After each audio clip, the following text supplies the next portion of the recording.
Makanya kalau di 3 pertandingan kemarin saya lihat Arsenal itu bagus kalau pegang bola. Kalau pegang bola bagus. Begitu kehilangan bola, rapuh.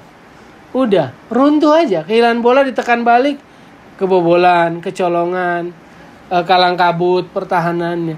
Jadi baru bagus kalau pegang bola, tapi begitu kehilangan bola, ini belum.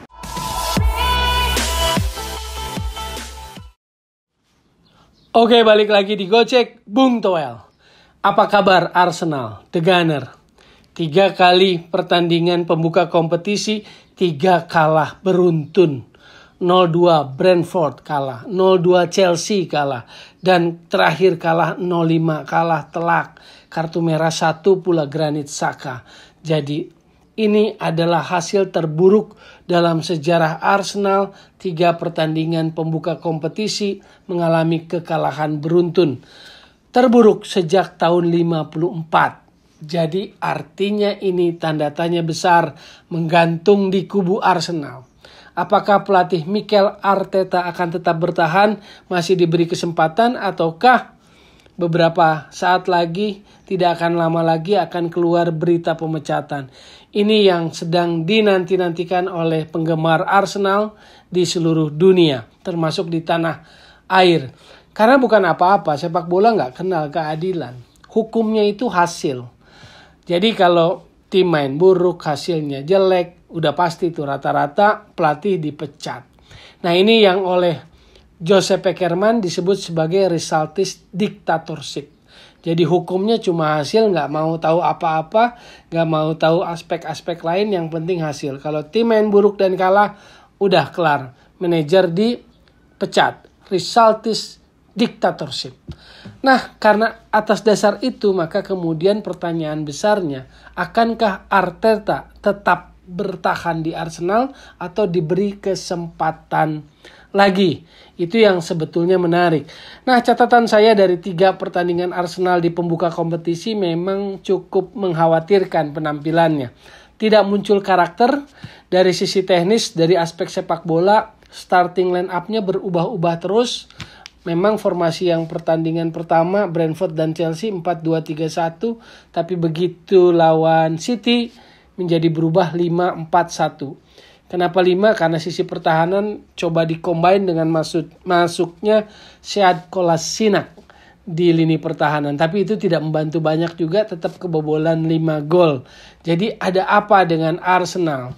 Lini pertahanan menurut saya adalah catatan paling utama karena kelihatan rapuh, kelihatan tidak punya solid, ketangguhannya nggak kelihatan. Siapa pemimpin di lini belakang juga nggak kelihatan.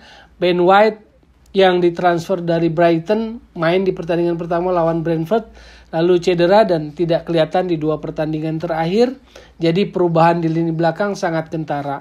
Mulai dari Callum Campbell, Rob Holding, Ben White, dan termasuk Cedric Soares.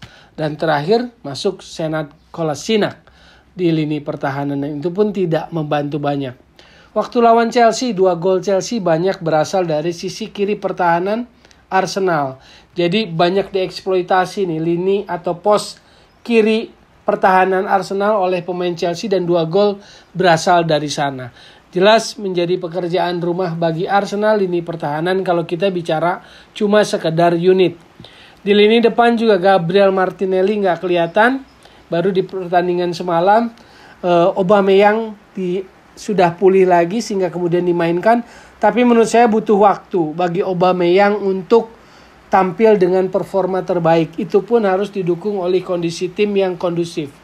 Jadi buat saya tim ini seolah seperti tim yang setengah jadi atau belum jadi seutuhnya. Kenapa? Karena Arsenal itu kalau kita lihat materi individu-individunya, itu pemain-pemain yang punya prospek lah. Kalau kita lihat di misalnya pembelian baru Albert Sambi Lokonga, lalu juga Martin Odegaard yang akhirnya dipermanenkan di Arsenal. Belum Bukayo Saka, Emil Smith-Rowe juga bagus menurut saya. Jadi kalau lihat individunya ini prospektif. Cuman posisinya saat ini masih pemain potensial, pemain prospek, pemain bagus, pemain talenta, tapi belum jadi pemain hebat. Dan kita nggak bisa bicara pemain hebat, pemain besar yang menjadi tulang punggung tim ini. Ini yang nggak kelihatan. Makanya kalau di 3 pertandingan kemarin saya lihat Arsenal itu bagus kalau pegang bola. Kalau pegang bola bagus. Begitu kehilangan bola, rapuh. Udah, runtuh aja. Kehilangan bola ditekan balik, kebobolan, kecolongan, kalang kabut pertahanannya. Jadi baru bagus kalau pegang bola, tapi begitu kehilangan bola, ini belum. Jadi PR-nya, kerjaannya Arteta belum sempurna, belum selesai, belum sepenuhnya selesai. Membangun fondasi, membangun bangunan tim itu belum selesai. Lihat aja ulang lagi 3 pertandingan awal. Kadang bagus pegang bola, main mereka, tapi begitu hilang bola, jelek mereka, rapuh Arsenal. Nah, itulah yang menjadi catatan secara sepak bola. Cuma kan kalau teori yang saya tahu itu yang Charlie Rexach, Johan Cruyff menasihati kepada Pep Guardiola bahwa kalau kamu pegang first team itu sebetulnya urusan bolanya cuma 30%. Sisanya 70% adalah urusan non-football. Jadi itu tadi, ini persoalannya bukan Sambi Lokonga itu bagus, Martin Odegaard bagus, Emil Smith-Rowe bagus, bukan sekedar itu. Jadi ada hal lain yang non-football yang mempengaruhi penampilan mereka ini. Itu tadi, urusannya belum kelar, urusannya nggak selesai. Karena kalau bicara teori yang saya tahu tadi itu, urusan sepak bolanya cuma 30%, yang 70% non-football. Nah itulah yang harus dibereskan oleh Arsenal. Dan waktunya menjadi mepet ini situasinya. Bayangkan kalau mau katakanlah pecat Arteta, terus ganti pelatihnya siapa? Oke, yang paling di depan ada Antonio Conte lah, paling depan. Paling satu-satunya menurut saya pelatih papan atas yang ada yang paling pantas menangani Arsenal. Tetapi dari bursa transfer kan udah mepet, udah habis. Tidak akan ada perubahan. Sementara menurut saya yang paling krusial adalah lini belakang butuh pemain senior di lini belakang, terutama center back. Ben White oke lah, misalnya dia potensial, tapi kan usianya masih muda, 23 tahun.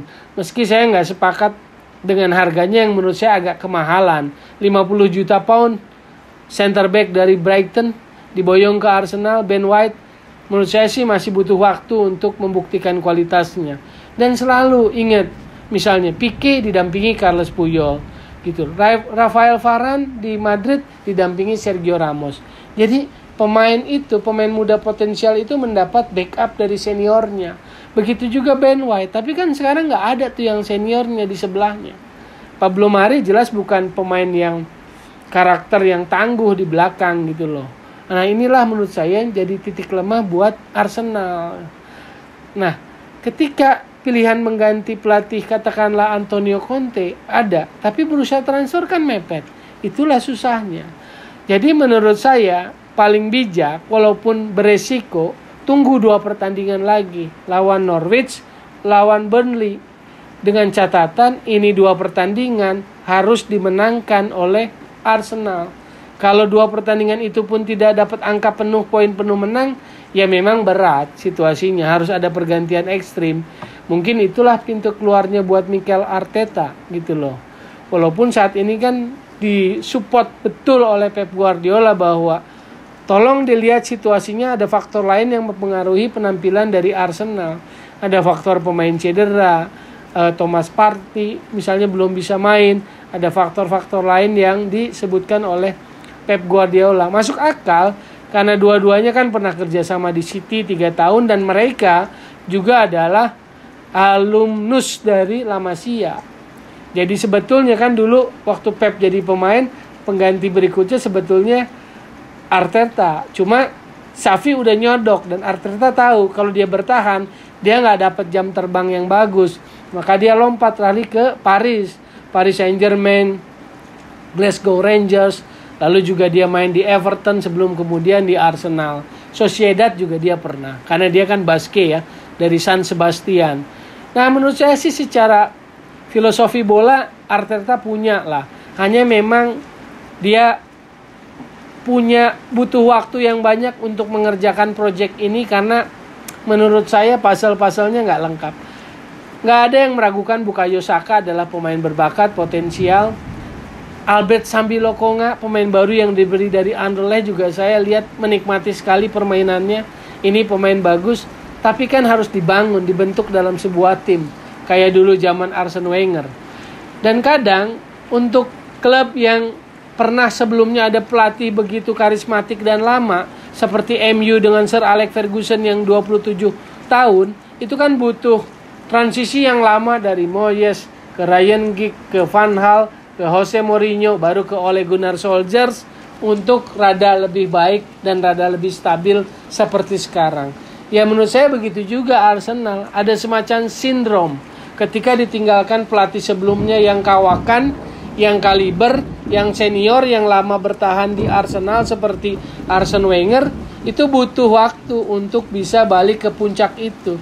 Unai Emery gagal, caretakernya Freddie Ljungberg diganti, kemudian masuk Arteta. Jadi ini semacam sindrom buat pelatih yang sebelumnya diisi oleh pelatih kawakan, bertahan lama sekian dekade gitu loh. Jadi catatannya itu, saya sepakat bahwa ini memprihatinkan, timnya seperti separuh jadi. Jadi kita lihat, kita tunggu apa keputusan dari manajemen Arsenal untuk mengatasi krisis ini. Sekali lagi, jadi solusi dan bukan polusi sepak bola. Tetap di Gojek Bung Toel.